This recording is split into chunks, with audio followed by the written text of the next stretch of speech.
pledge allegiance to the flag of the United States of America and to the republic for which it stands, one nation, under God, indivisible, with liberty and justice for all.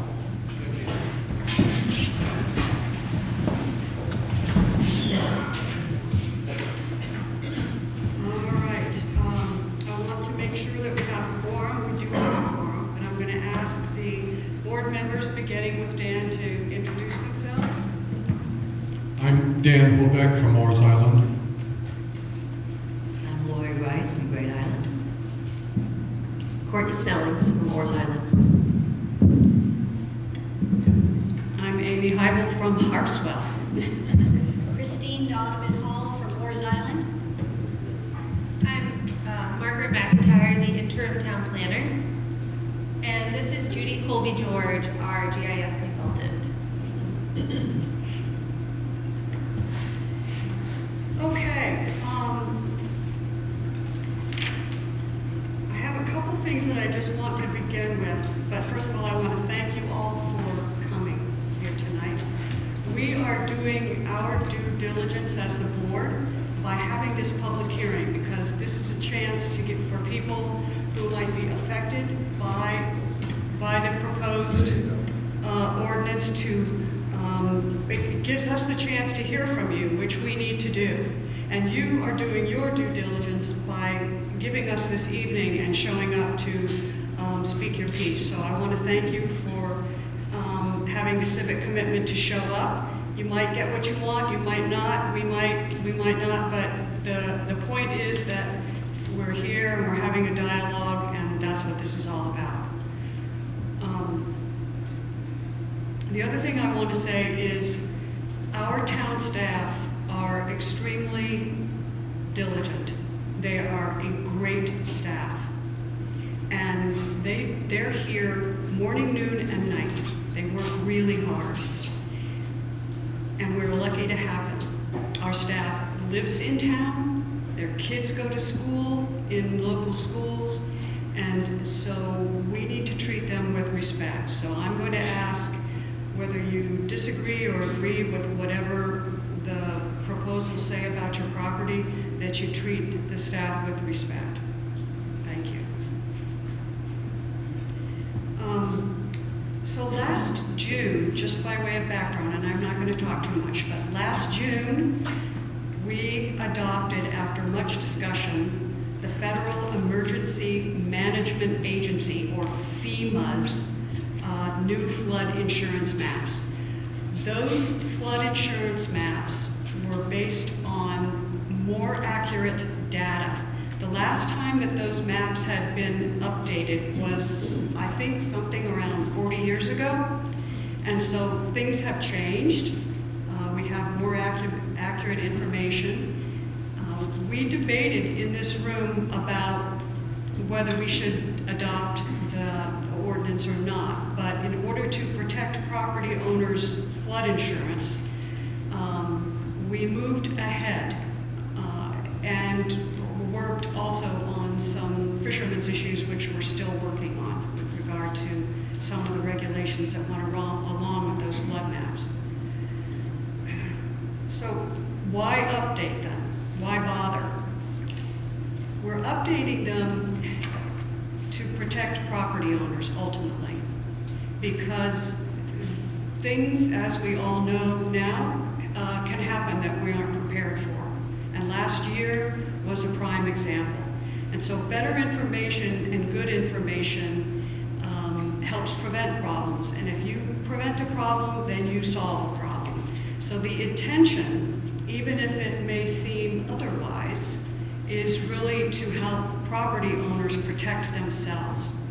That said, property owners are property owners, and you have certain rights and responsibilities as property owners, which I'm sure you're here to talk about tonight. Most of the changes only affect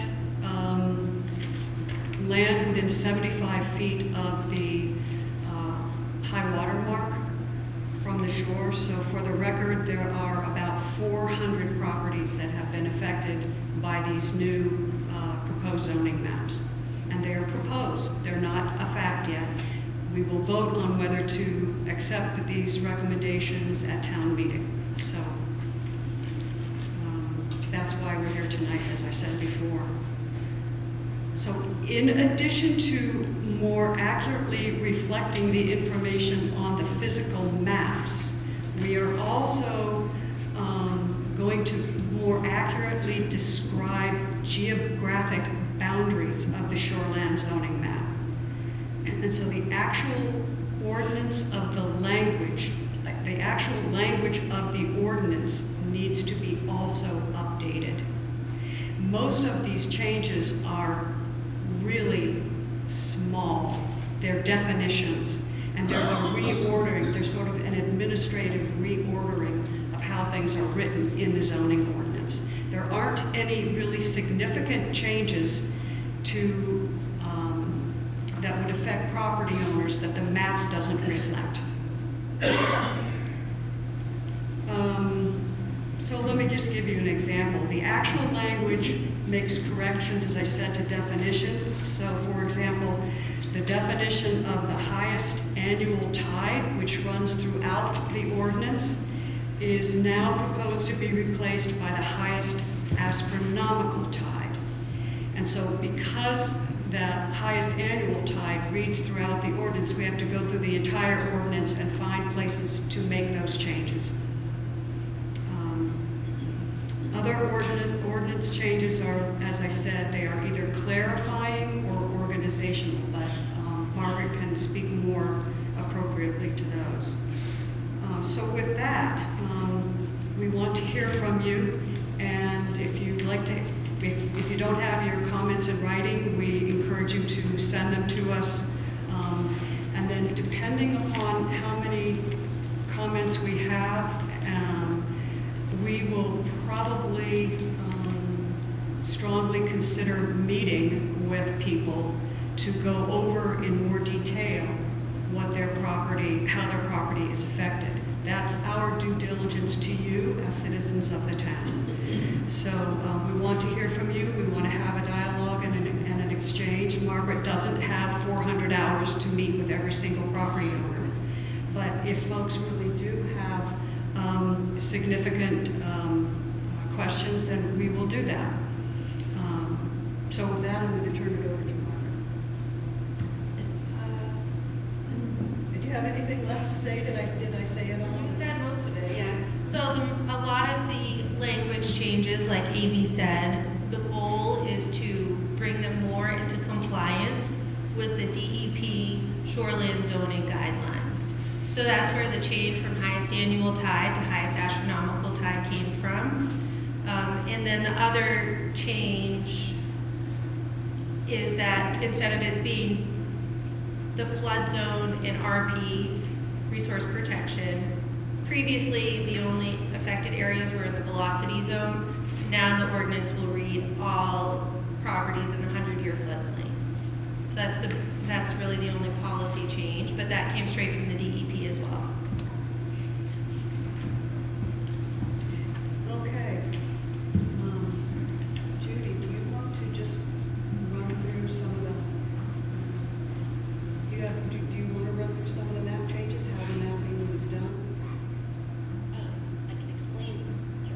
Yeah, why don't you do that, because I think people might Yeah. appreciate it. Sure. So the new floodplain data was created using the LIDAR data, which is a form of collecting data from remotely, but gives a much better surface model. And so that's how the new floodplain maps were created. So we also use that same data to create new slope data. So we were able to create the 20% slopes and find where those are consistent, contiguous in town using this. So now we're using the same data for slopes as we're using for the floodplains. So those are the two layers that I used to make edits to the map. And then what we did is overlay those two layers with your existing shoreline zoning, and then identify where things were developed and left those in shoreland residential, and then cut in where there were steep slopes and floodplain into the areas where there was not existing residential development. And so, you know, I made my best attempt to do that as consistently as possible. We looked for places where there was more than 500 feet between houses, and if there was that much distance, then we added in that RP in between those two places. And then, you know, if there wasn't, then we kept it out and left it as shoreline residential, and we went all along the shore doing that. I think that's the biggest part of what we did. There are a few places on the inland wetlands that we did change to RP. That was a discussion that I had with the previous planner. All the other inland wetlands were RP. There were 3 places where they were not RP, and he said to change those to RP, and so I did. I leave that to the planning board to decide if you want to do that or not. I mean, I leave all of it to the planning board. I just did the mapping that I was told to do. But that is what I did, as best as I could, as consistently as possible.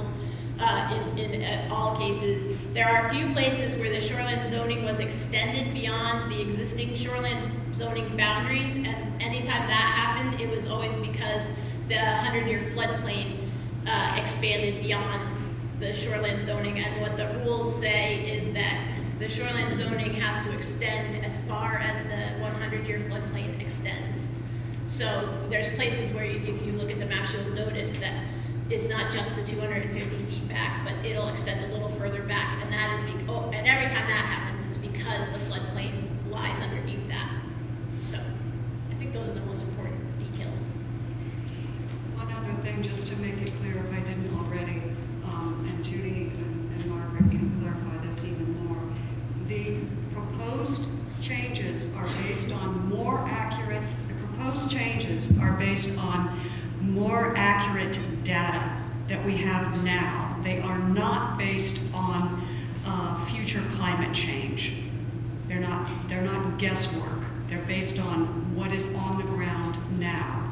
So we're not making any prognostications. We all know from last winter, we hope that never happens again, but you know, we get surprised by Mother Nature. But that's, so what we'll see, and what you see on the maps are based on current information, not anything projected.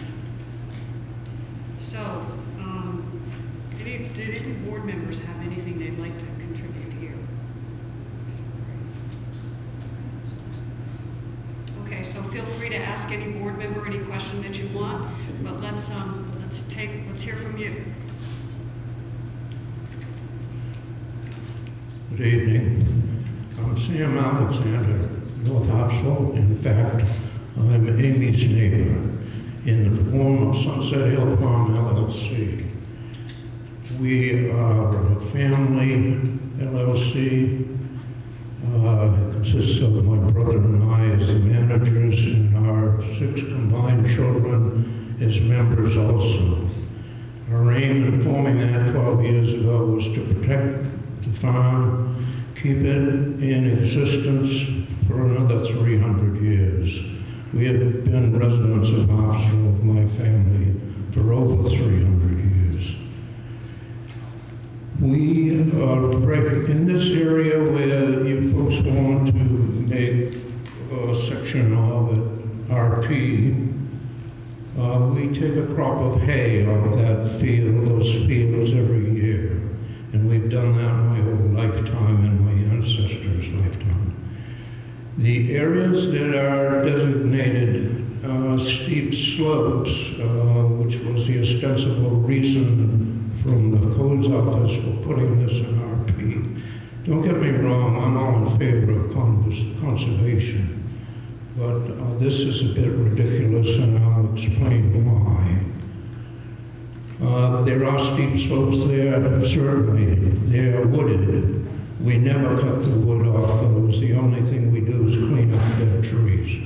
We have left, over all the years, a 40 or 50 foot wide strip of trees on the top of the bank Mean high water comes up to the foot of a bald-faced rock cliff, in our case, 80 feet high. The water is inaccessible from the land, and the land is inaccessible from the water. It would take an experienced rock climber to get up that. Having said that, the same characteristics exist all the way up along that shore from Wilson's Cove up to at least the Phillips property, which is north of ours, well north. The height of the rock face varies from 15 to 90 feet high. Ours is some of the highest. But there are actually on Hybels and Wheelwright, I don't know who owns the patch, maybe Sarah Huntington, steeper slopes on their property than there are on ours. And having said that, further up the hill from our shoreline is the highest point on Hopsel Neck. And I don't say that lightly because there are geodetic survey markers, bronze markers in the ledge at the very top of the hill, put there in the 1930s by the WPA. Another thing I would like to discuss about this is the fact that in the 1970s, when the state mandated shoreland zoning to the towns, Richard Barton owned the old Elijah Kellogg property, and he put that property in commercial fishing.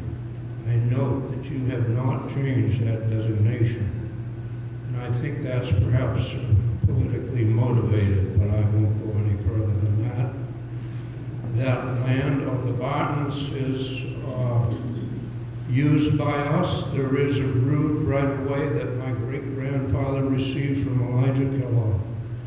And so we use it, the Sacones use it. There is no access to that shore from the Barton property. And there's another reason why.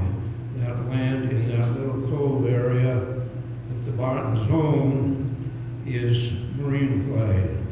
4 or 5 times in my lifetime, storms and extreme high tides have undercut the bank, and the land has slumped. The last time it did that was 6 or 8 years ago, and it slumped 8 or 10 feet. Another reason that should not be in commercial fishing is there is a stream that runs down through it and empties out across the beach. The rock face shoreline resumes on the upper half of the Barton's property and the Phillips property, and even further up, although it's not as high. So we have about 1.5 miles of those conditions.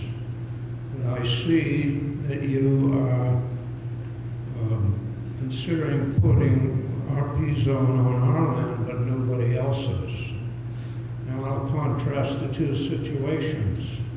You've left Barton's property in commercial fishing when it shouldn't be there in the first place. By the way, he was the town attorney in the 1970s. Not that I would presume that he had anything to do with it ending up in commercial fishing. He even admitted that to me and said, I want it in commercial fishing, Sam, because the rules are much looser. I can locate a house within 25 feet of the shore. I can build it right on the sideline if I want.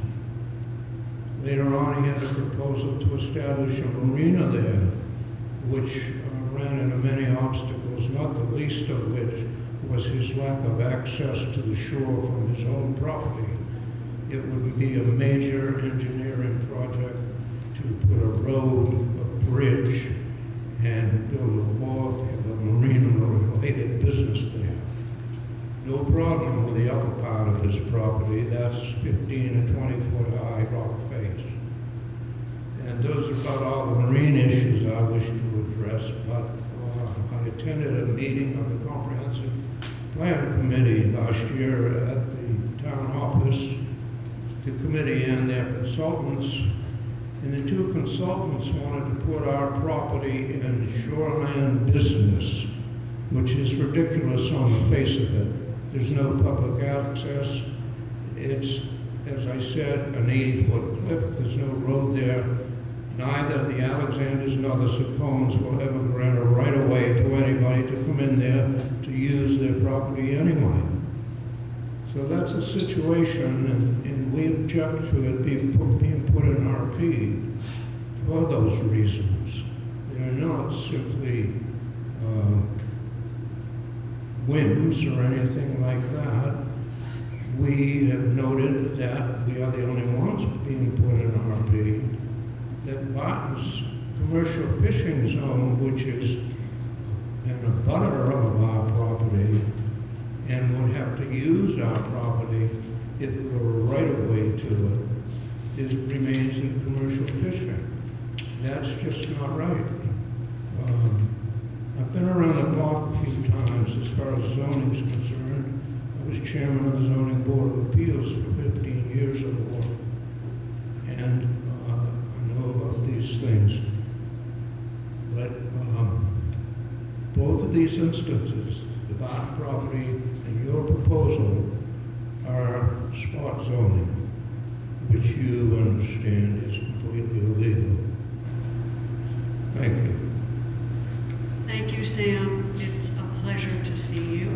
Sorry, I can't believe it. Yeah, it's a pleasure to see you, Sam.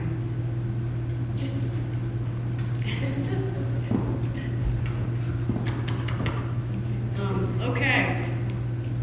Thank you, Sam. Anybody else want to comment? We got a lot of folks here. I have copies for everybody, including one for Howard. Sam will be in touch with you. Thank you.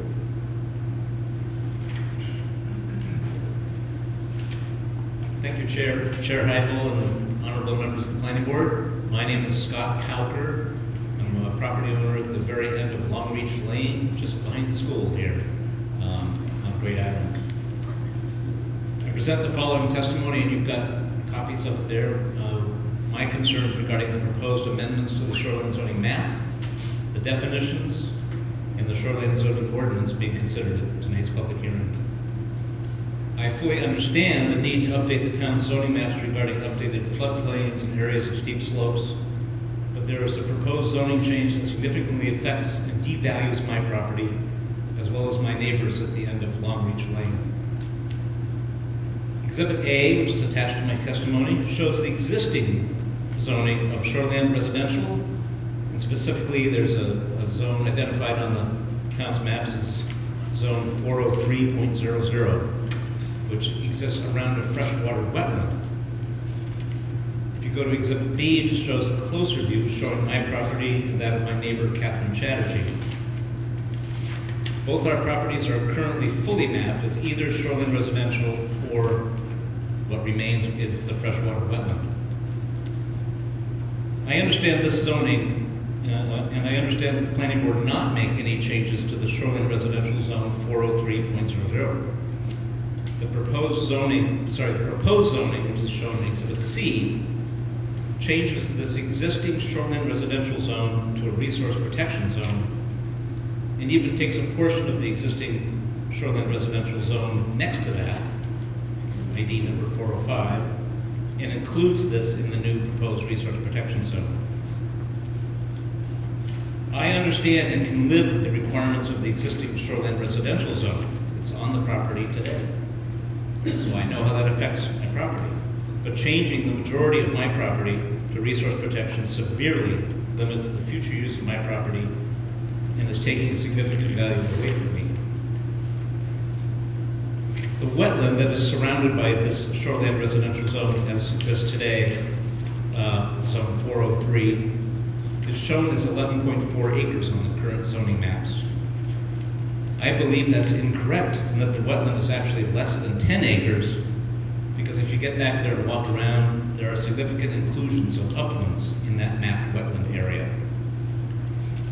If, in fact, this wetland is under 10 acres, then I understand that it could be excluded from shoreline zoning altogether.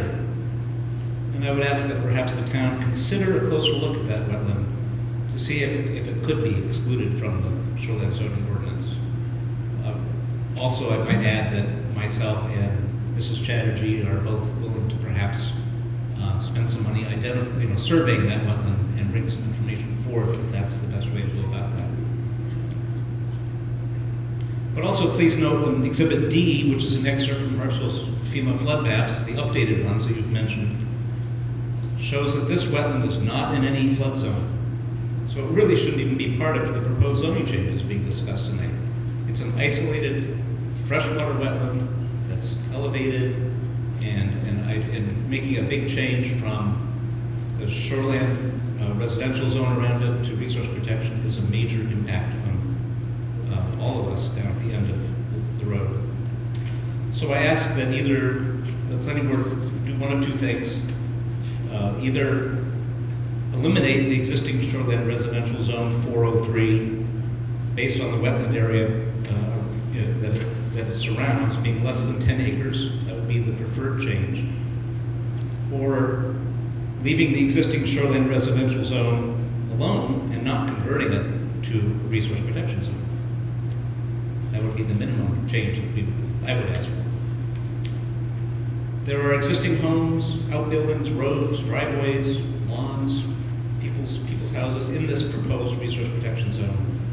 And the proposed changes would severely limit, if not outright deny, the ability to make reasonable improvements at our homes and our properties at the end of Longreach Lane.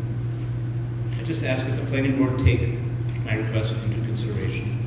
And I thank you for your time this evening as well. Thank you. Anybody have any comments? Thank you, Mr. Cower. Thank you. I think we would like to meet with you as well, and we'd probably take you up, along with Mrs. Chatterjee, on your offer to do some due diligence on your own, and we'd also be willing to ask the DEP to come down and meet on the property and have their input as well. So thank you. Yeah.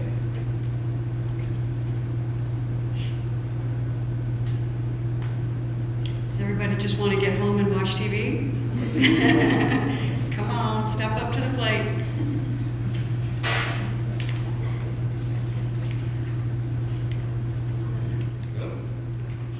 I think this is on. Thank you. You can raise it if you want. Okay. My name is John Jones. I'm here representing. my Could you mother. restate your name, please? I'm sorry. Yeah, my name is John Jones. I'm here representing 222 Longreach Lane, which is the property that abuts Scott's. My mother lives down there and has for some time now. Catherine Chatterjee, that maybe may know. I just want to mention that I would concur with everything that Scott said in terms of the concerns about rezoning that particular area, and I'm sure there's lots of considerations for how does this rezoning impact people's ability to enhance or change or do anything to their current property. And I would add, I think everybody here is on the same page with respect to protecting the land, conserving it for the flora and fauna that is unique to this area. I mean, it's really quite amazing.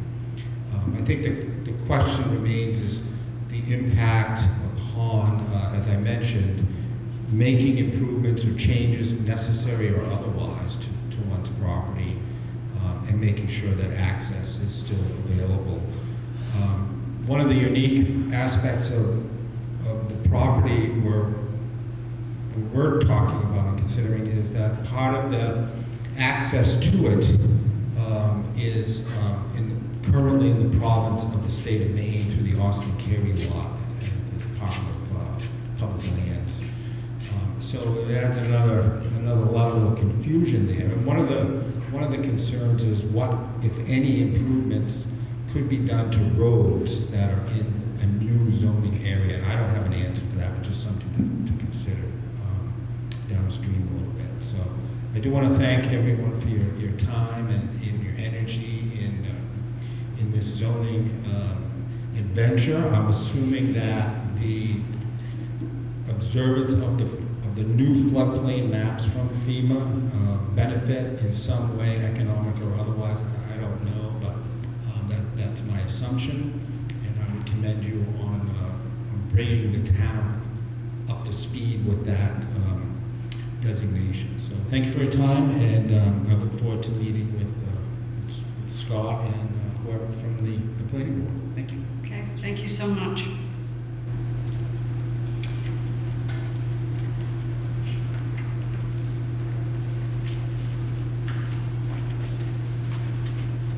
You're taking the long way around.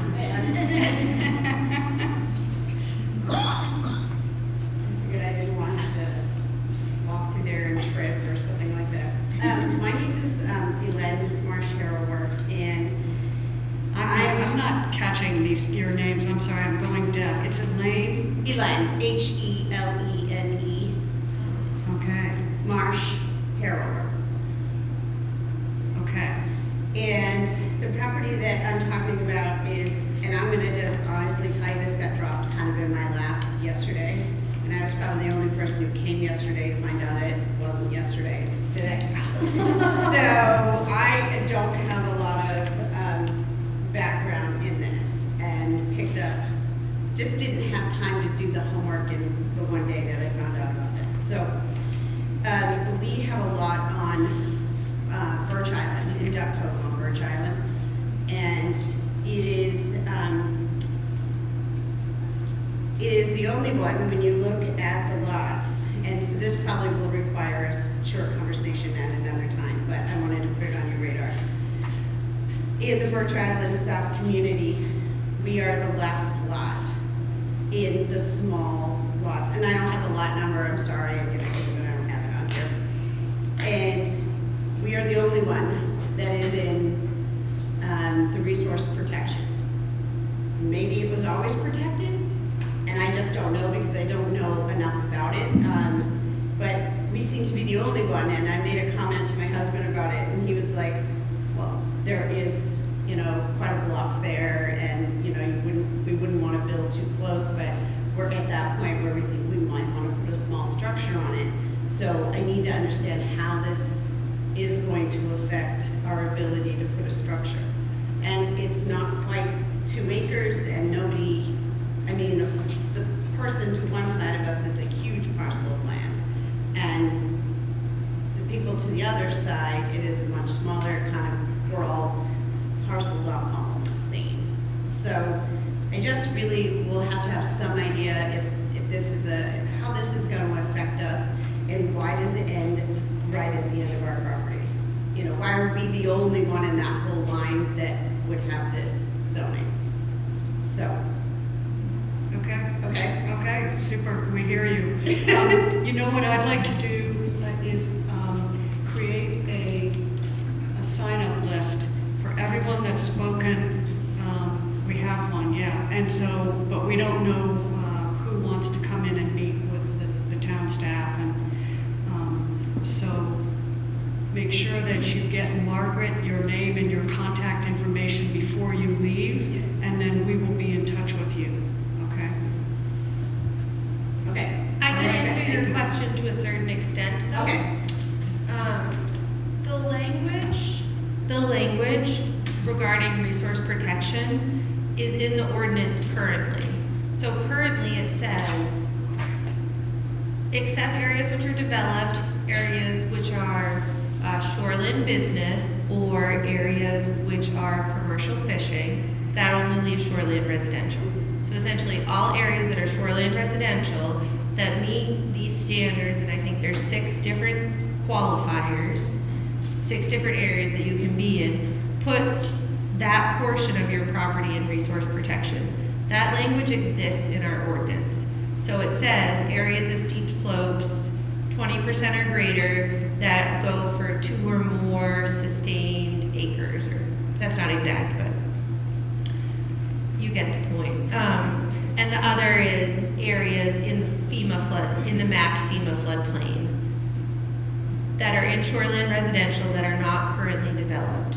So without seeing your lot, there could be a couple different reasons, but most of it is because the property beside you is probably developed and yours is not. And in that language exists now, all we're doing is putting it on the map. So there is no change. If you came to us and we knew it was a really steep slope, we would say, is this steep slope resource protection? Does it go more than 2 acres? And then we would go through the same process. We're just doing it globally for the whole town, as opposed to doing it on a lot by lot basis when you came in to build. But it sounds like you wouldn't build on this 20% slope anyways. So, and that's kind of what we found, and that's what I assume, Sam and I had this conversation in the codes office also. Like he said, it's really steep, I wouldn't build on it. Well, it's already zoned resource protection, we just didn't put it on the map.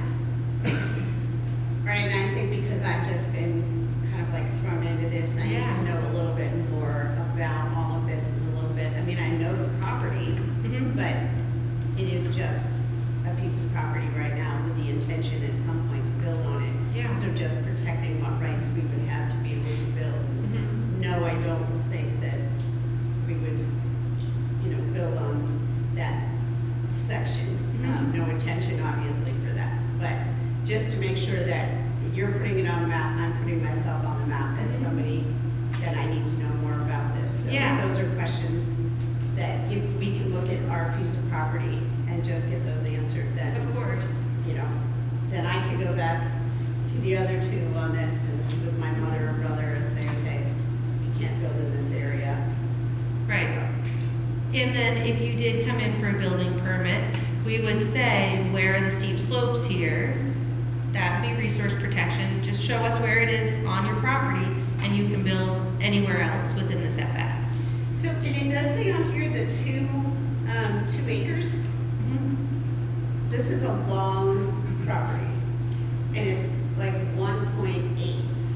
It's 2 acres of 20% or more slopes. You want to? Right. Yeah. So it's not 2 acres on your property, it's 2 acres of contiguous, and most of the time in Harpswell, that means contiguous along the shoreline. Mhm. And so when I create the steep slopes, I just pull out all the greater than 20% and greater slopes, merge all of that together, and then find all the polygons that are greater than 2 acres. So they just have to extend along the shoreline, and they can extend along the shoreline even if they're in shoreland residential, so you won't see it, but it's there, and there's a map that shows where, and we can show you where that steep slope is, but if it shows up on a property, it means that there was a polygon that was greater than 2 acres.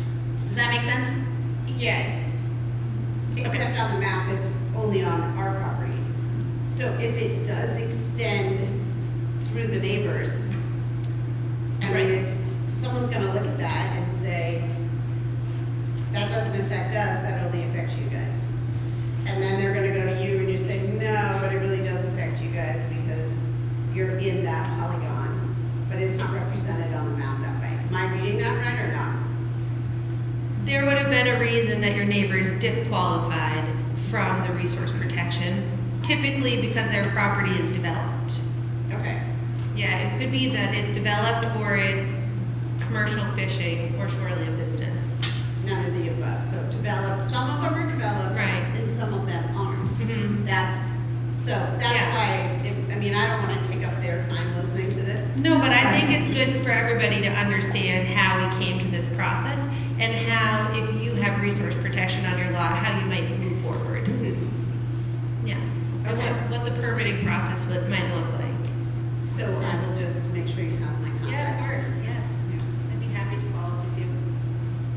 So not to muddy the waters or anything here, but part of what this new mapping is doing is it's giving the folks in codes and planning information that they didn't have before in map form. So a person's property might still have been in resource protection, it just wasn't mapped that way.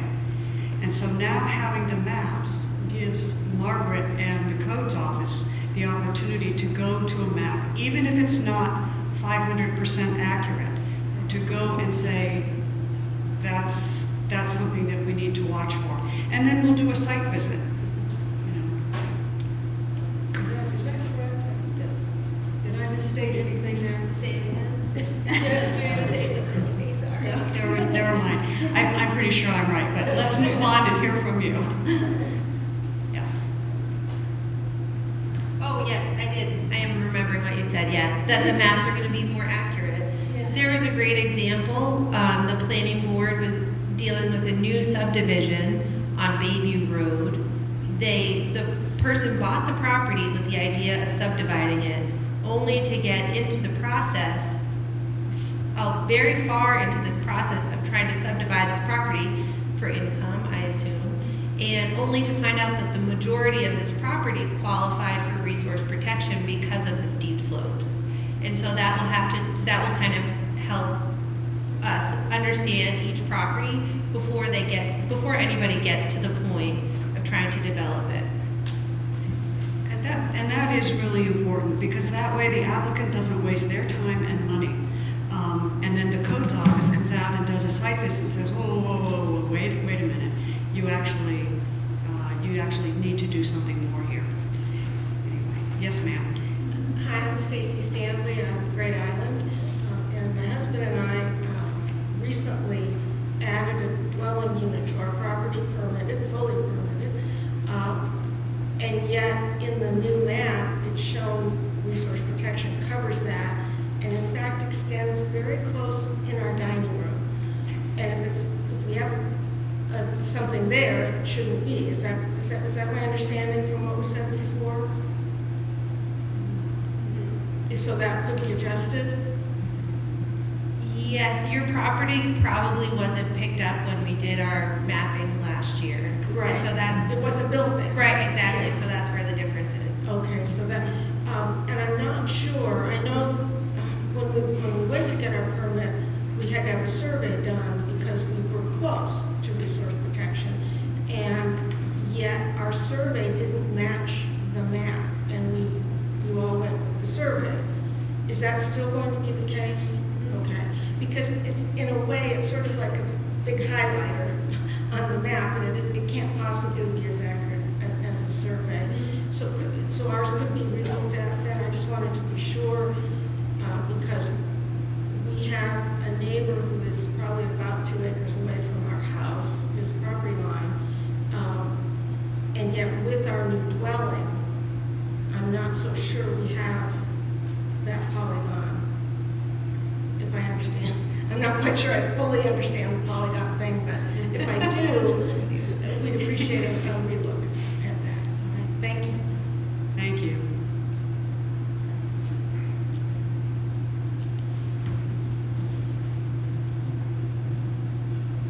Yes, Lori's asking me to just reiterate again, and she's absolutely right.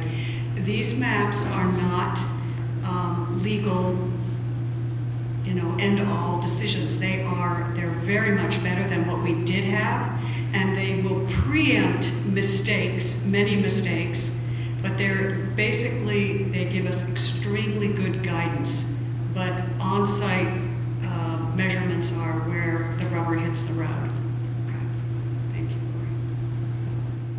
Hi, I'm Kathy Gottbeedy. Here on behalf of my father, Glenn Gott, and our family. We live in the old Primary Horn Schoolhouse on the Cundies Harbor Road for decades and have pretty deep roots in all of the Harpswell communities. I appreciate the opportunity to speak tonight because the proposed zoning changes have serious implications for us and many others in town. We prepared a brief statement outlining the key concerns, and I'd like to take a moment to share them with you. This is all information, by the way, that I've been able to glean in a very short period of time, and I'll do the best that I can. To provide some background, during this contentious land use debates culminating in 2002, our property was part of larger zoning issues involving 7 to 13 properties that were incorrectly zoned as shoreland and resource protection. Some of the properties were rezoned for development, like those behind the Harpswell Neck Post Office, while others, including ours, were not addressed despite repeated requests. For reference, our property has never abutted the shore, despite claims from then Land Use Committee and some selectmen conversations with DEP determined that our property did not meet the criteria for significant wetland. The property was removed in 2002 or thereabouts for resource protection based on those findings and discussions.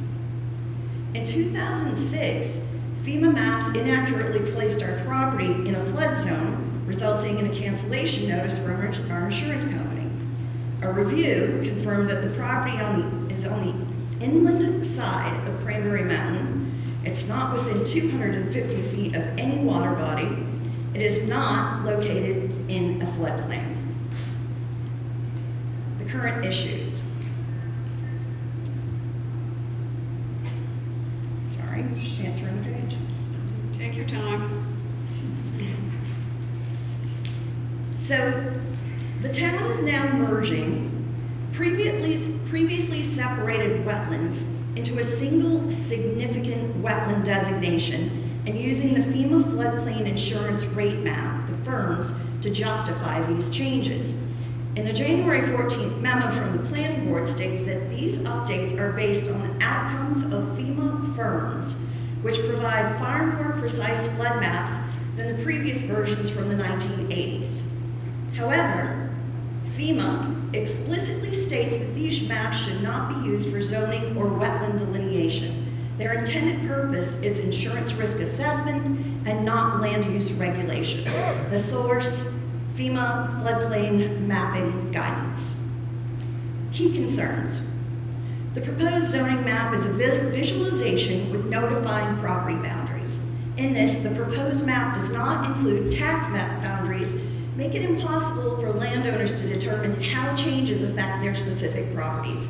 This means that landowners cannot verify their zoning status, which raises concerns about arbitrary enforcement and future disputes. We've been told the maps are overlaid for visualization purposes, so how can property owners assess the impact of these changes when the proposed map does not include tax boundaries or coordinates? What official documentation will be provided to show property level changes? 2, parcels' tax maps are known to be inaccurate. It's widely acknowledged that parcels' tax maps do not align with property surveys. If the town overlaid GIS data on these already flawed maps, they have no reliable baseline for making zoning decisions. Given that parcels' tax maps are known to be inaccurate, what verification process was used to ensure that the GIS overlays are aligned with actual surveyed properties?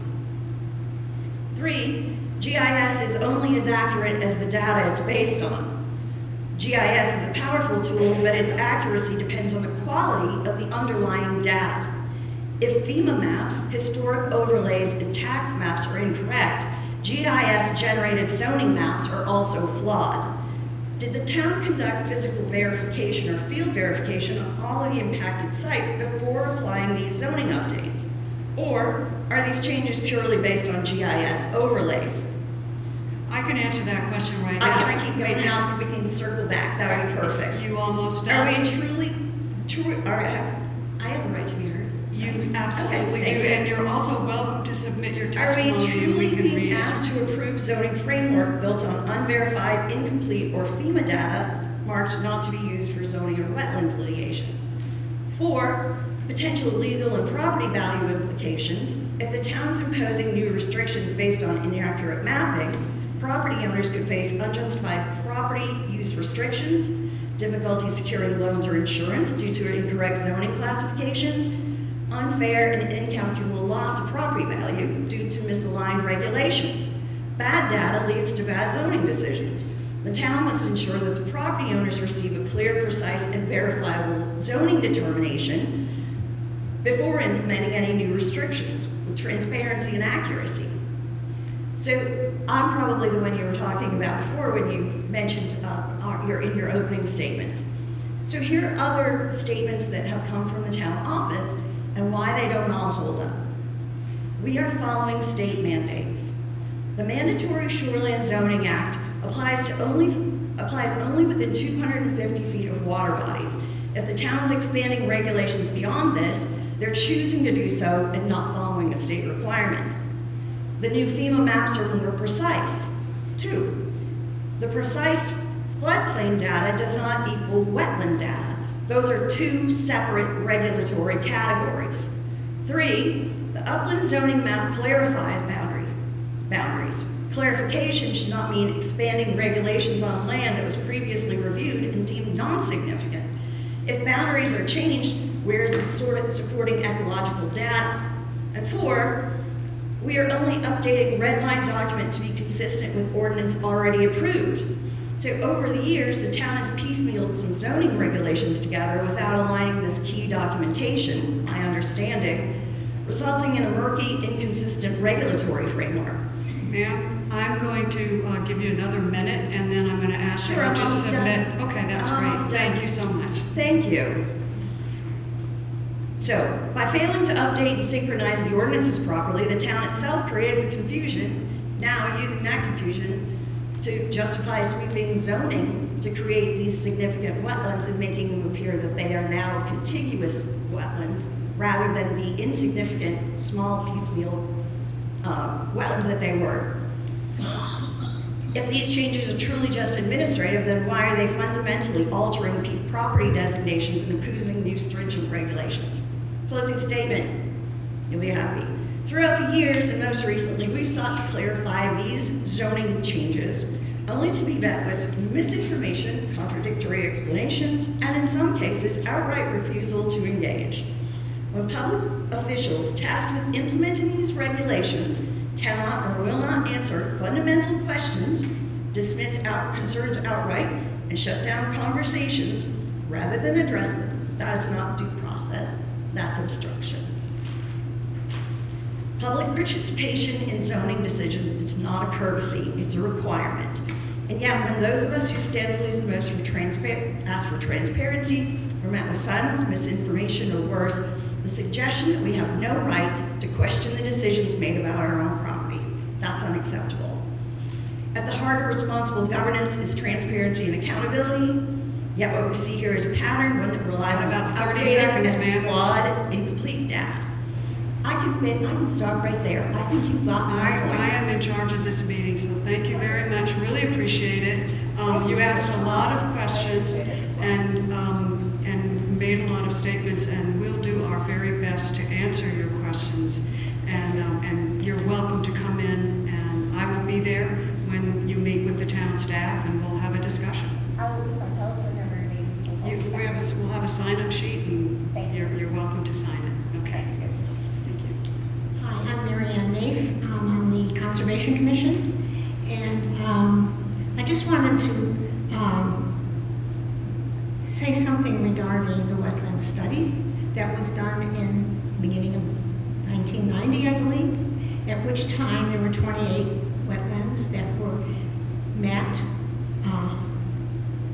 land truthed, done by Woodlawn Alternatives. These 28 wetlands, I believe, are what are in our ordinance now, and they were not all coastal wetlands, even though most of our wetlands in town are coastal. But there were a number that are freshwater wetlands, and I believe the ones that have come up tonight are 3 of those that were freshwater wetlands that had their own habitat protections needed, and they're being brought up tonight, but they weren't. It's a little bit in talking about whether it's freshwater wetland or a shoreland wetland. But we can talk more about that and the reason why we want something as resource protection. It's not really, it does affect what you can build on, but it's also there to help the environment itself and protect what is the runoff into the streams. So, thank you. Thank you very much.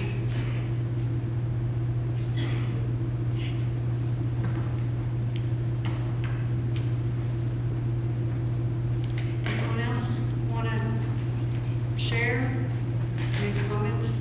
I want to thank everybody for coming tonight again. We don't always agree, but we do need to listen to each other, and so we'll offer an opportunity to do more listening and make changes that need to be made. So we'll see you again for sure. Oh, dear. Okay, I think it's been suggested generally, but I want to make sure that everyone is clear that these maps are guidelines for you to follow. And the thing that we've never had before is a map that you could go to and say, you know what, my property may potentially have a problem. Now we have that as a quick guide, but as was mentioned earlier, what this is a guideline. It says, you know what, maybe I'm in resource protection, maybe it's a fuzzy line and it isn't. That's always something that you can come in and talk to the people in the codes office and to Margaret about, or to us as well. And that's the whole reason why we have the public hearing, is so that you have an opportunity to give us ideas about what you're thinking and what your concerns are, so that we can further address them. Thank you, Dan. Yes, sir. Ned Simmons. I just want to be clear, there's still some more items on the agenda here, the ordinance changes. Yes, we will probably be going through those. I sort of felt like we addressed some of them right up front, but we can certainly go through and, are you asking us to specifically go through the ordinance and go through each one? Because we will. Certainly not. Okay, then we'll do I have a it. couple concerns, mostly drafting. Absolutely. And I'm happy to do it for the private, rather than the board right here with minutia. Well, maybe we can get through it, so, and everybody might be interested in hearing it, so let's start out. I'll start with, if you're ready, if you're at that point in the agenda. The biggest concern I had was Yeah, can you move closer to the mic, because we're having a little difficulty. The biggest concern, what initially caught my attention, was the change to using the upland edge of a wetland as the criteria for defining, I guess, lots of stuff in the ordinance. And the change, what concerns me is that previously we're using the highest annual tide, and this change to the upland edge of the wetland invokes that definition. And the biggest problem I see with that is that it uses the term and/or, which I hate. Uses the term and/or in the middle of the definition. And to quote what the Maine legislature's drafting policy is, it says and/or. Never use and/or. It's just completely ambiguous. And/or, two completely different words, completely different meanings. And if you read the definition, the upland edge of a wetland, it says the boundary between upland and wetland for purposes of a coastal wetland, this bounded boundary is the line formed by the landward limits of the salt-tolerant vegetation and/or the highest astronomical tide. So is it and, or is it or? Those are the sorts of things Would you be willing to submit your comments to us in writing? I certainly will. Oh, thank you so much. And I'd be willing to sit down with you too. I mean, there are some other things as well that concern me. That language is straight out of the DEP mandatory. I know it is. And I went and Yeah. found the model ordinance, Yeah. and it's peppered with ands and ors. Yeah. And But so is our definitions addendum. Yeah, if you have suggestions, we're happy to hear it. Howard on the board is usually our definitions guy, but he's not here tonight. Okay. So I feel like you guys could really get on the same page about I this. mean, my suggestion is to deal with these as they come up. I Yeah. don't think it's practical to go through the whole definitions addendum and change every one, helter-skelter. But I think when one of these comes up for revision, it's time to look at it and revise it. Mhm. Thanks. Right. Thank you very much.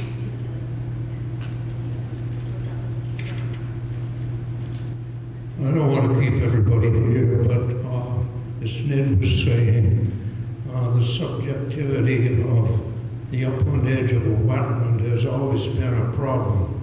One person's opinion hardly ever matches another as to where that is exactly on the land.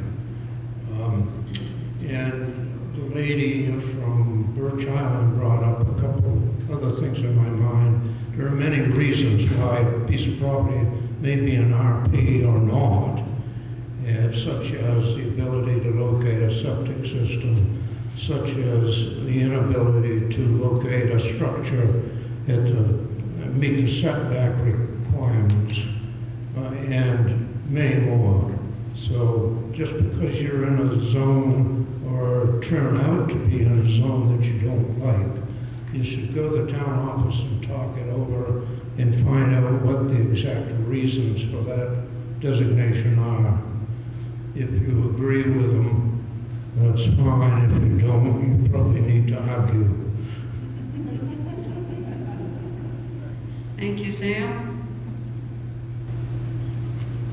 Can I just ask one question from here as opposed to?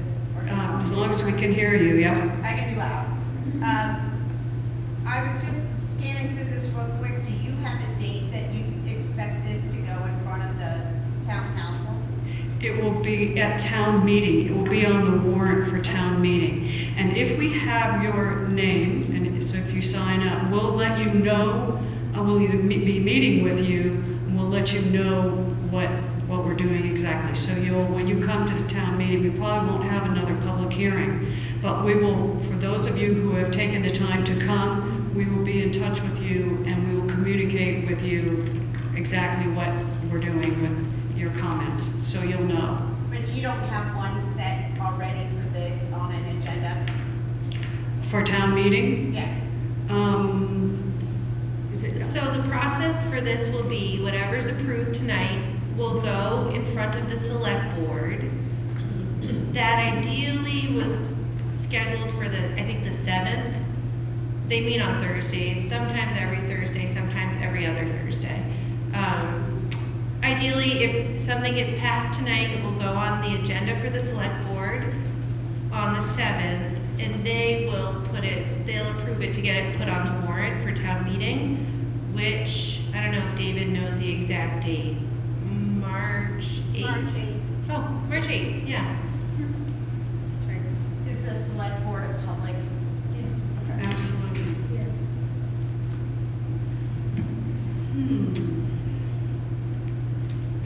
And also, just to help clarify, all these meetings are taped, so they are fully live. You can find them online too. Because I know a lot of people can't make it, but at least you can pull it up and follow what happened. At least you get that information as well. So everything is taped and open for public view. You can also see them on television.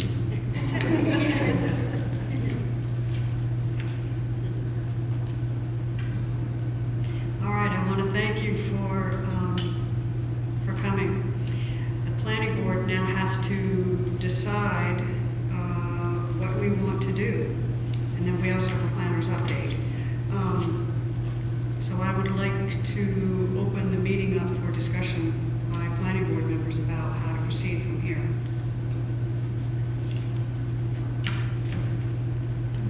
Because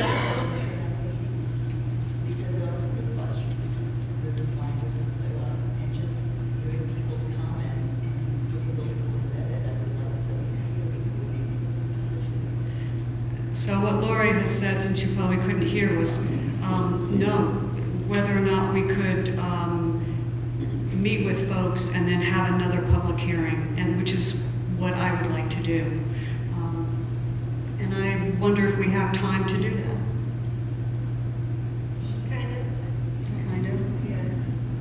Okay, that's not good enough. I wish it was. The long answer is, according to Terry Gaudet, the deputy town administrator, to get it printed in the town report, we have to have it in the next week or two. If changes can be made up to a couple weeks before town meeting, it just wouldn't get put into the town report. That's a long answer.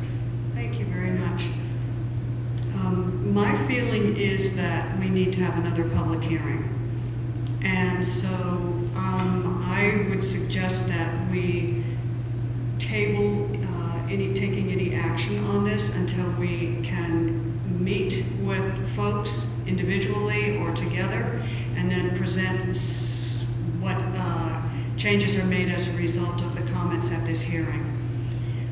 If it doesn't get into the town report exactly as it needs to be, then we'll have copies for people at the town meeting so you can get the final draft. But I think the most important thing is for us to hear your comments and then respond to your comments and let you know what we're doing. Okay? So that's my take on it, and I'd be happy to take a vote. All right, so I'll move that we'll table this, taking any action on the agenda item until we have a chance to meet with folks, which will be pretty soon, and then schedule another public hearing. So, second? I'll second it. Okay, second by Courtney, all in favor? Aye, thank you very much. It does put a constraint on us, and it's not your fault by any means. It's also not the planning board's fault, it's no one's fault. But to schedule a public hearing and then expect that the public hearing is going to get no feedback that would change the action that we might take is, it kind of paints us into a corner, which isn't the best way to do business. So we will let you know when the next public hearing is. It'll be soon. So please submit all of your commentary and make sure that you sign the sign-up form. And is there any update from the planner? Not anymore, no. I just want to thank Margaret once again for stepping up to the plate and really filling in the shoes of the planner's position. She's done a really good job, and we're lucky to have her. Maybe I would just say, I appreciate my mom coming tonight to my very first planning board official duty. That was very cute. This is, I think, one of the first times that the planner has actually been a Harpswell resident, and it's so nice to have that. So, all right, this meeting is adjourned.